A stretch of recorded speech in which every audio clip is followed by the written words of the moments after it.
This is an image taken from one of my favorite spacecrafts, the Voyager 1 spacecraft that's going to the outer reaches of our solar system and beyond.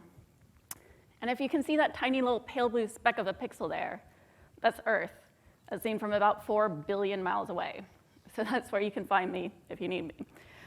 But the reason why I really love images like these is because it really encapsulates how space exploration often changes our view of ourselves and our place in the universe.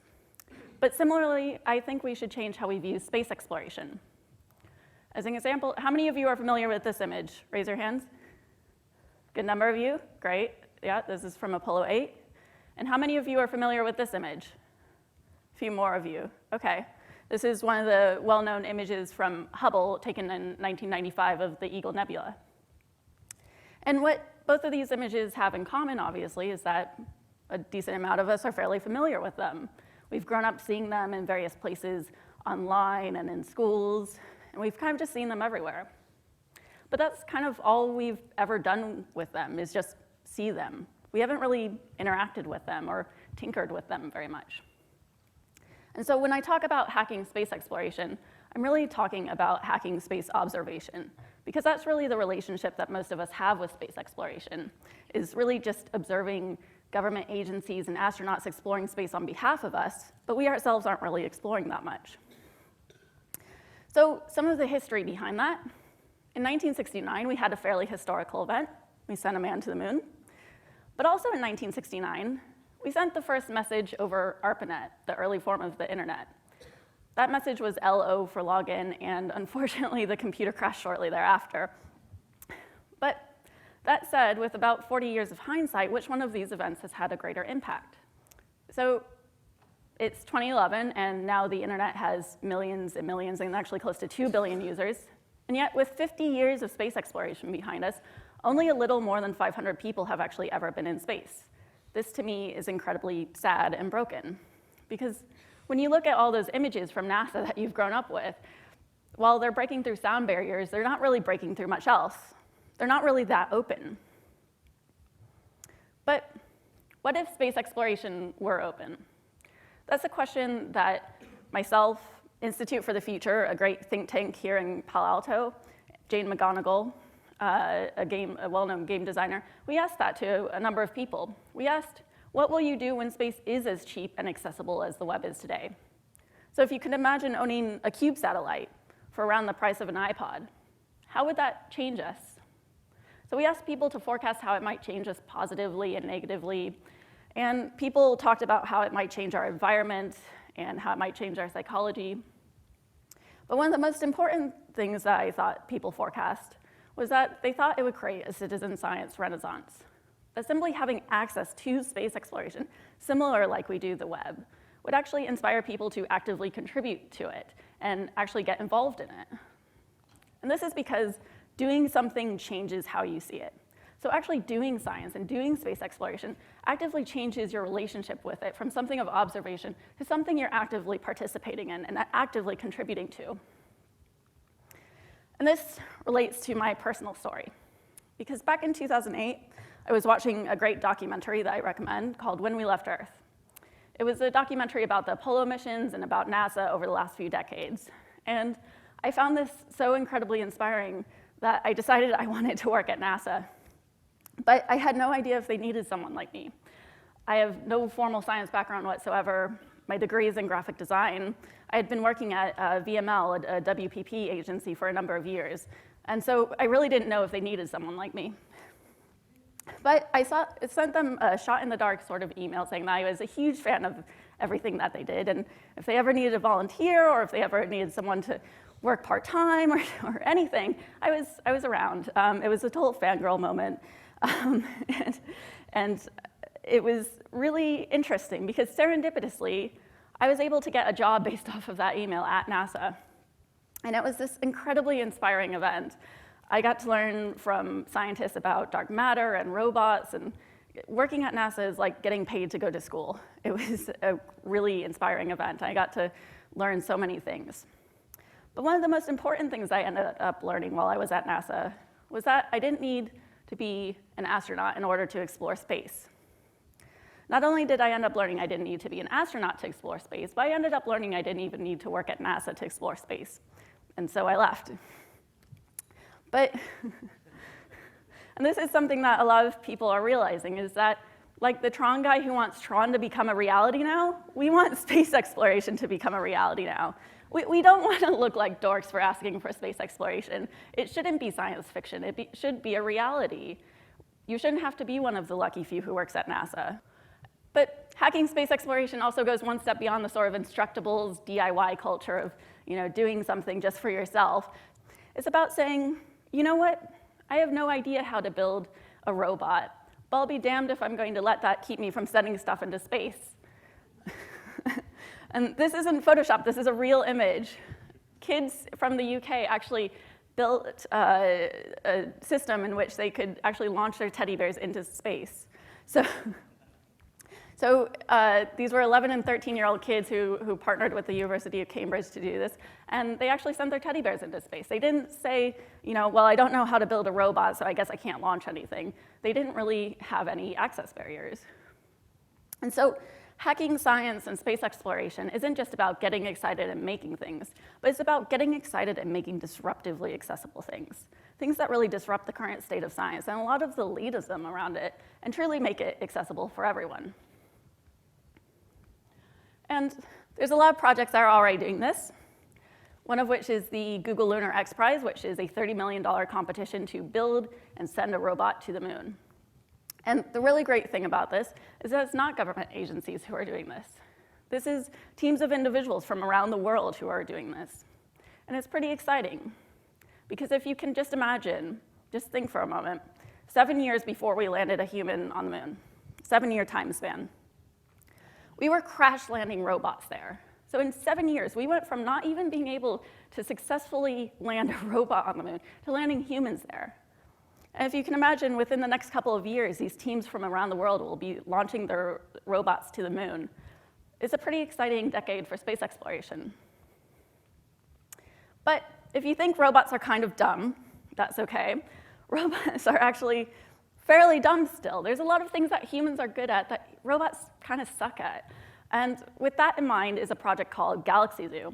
And Galaxy Zoo is essentially an online interface in which people can go and classify and potentially even discover new galaxies that have never been discovered before. And Galaxy Zoo also solves an important data problem, because as technology advances, we're able to take in more and more data, which is great, but it becomes harder for people to go through it on a human level, because robots still aren't that great at it. But Galaxy Zoo solves this by having this sort of simplistic interface.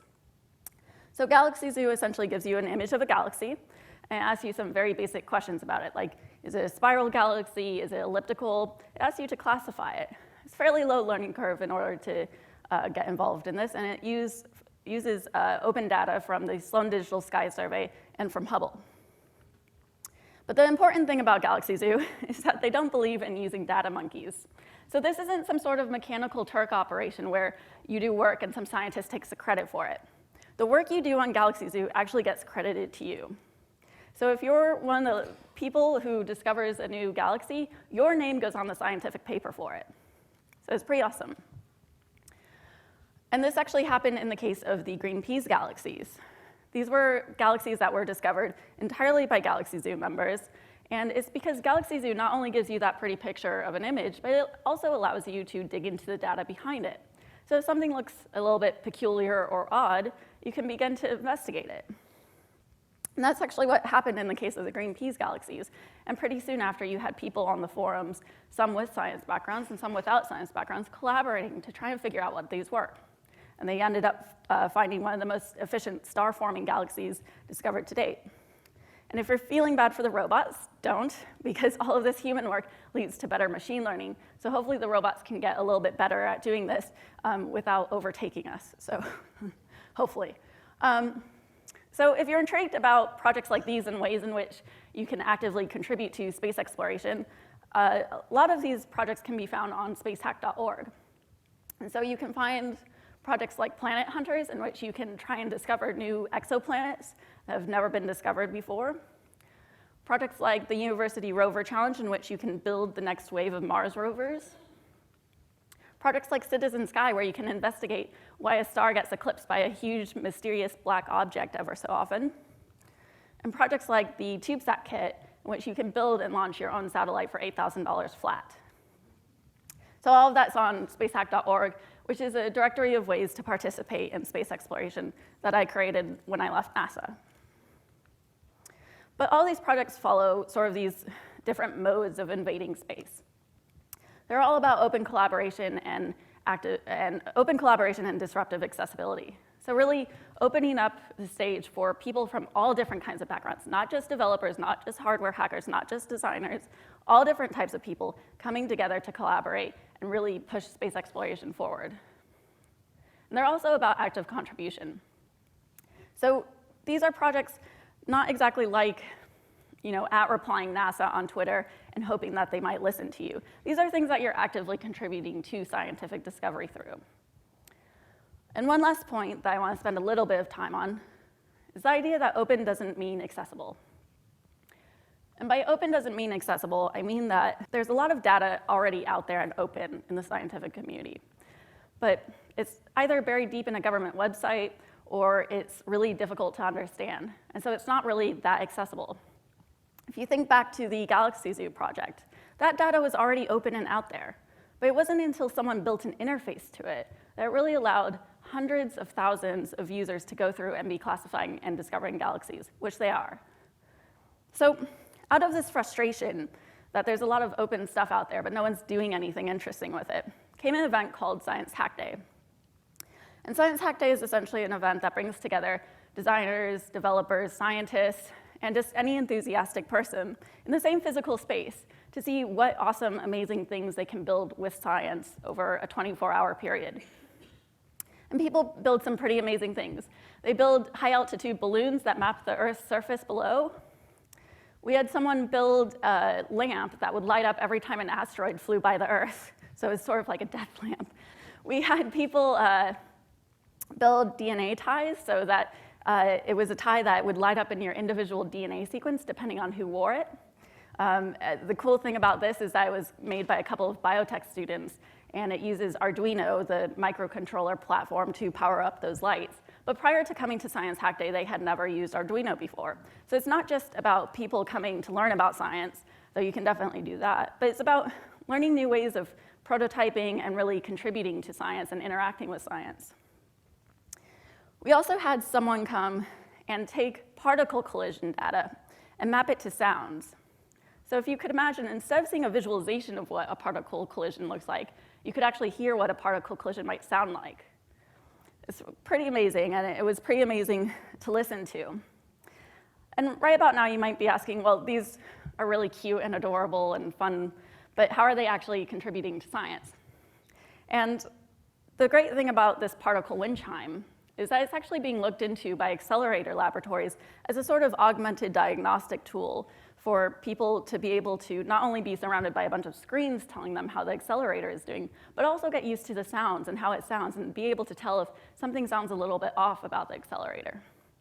So that's really kind of the great thing about Science Hack Day, is it's really meant to be a spark for future collaborations and future inspirations and future ways of contributing to science in unexpected ways. So since we're in San Francisco, the next Science Hack Day is actually in November, and you all are invited to come. And I really hope, and with having all of these designers and creative people here, that you all start thinking about unexpected ways in which you could contribute to science and space exploration. And I really hope that we all leave here, and it's my dream that we all leave here, and get excited and make things with science and really make amazing new ways of interacting with it and contributing to it. Thank you.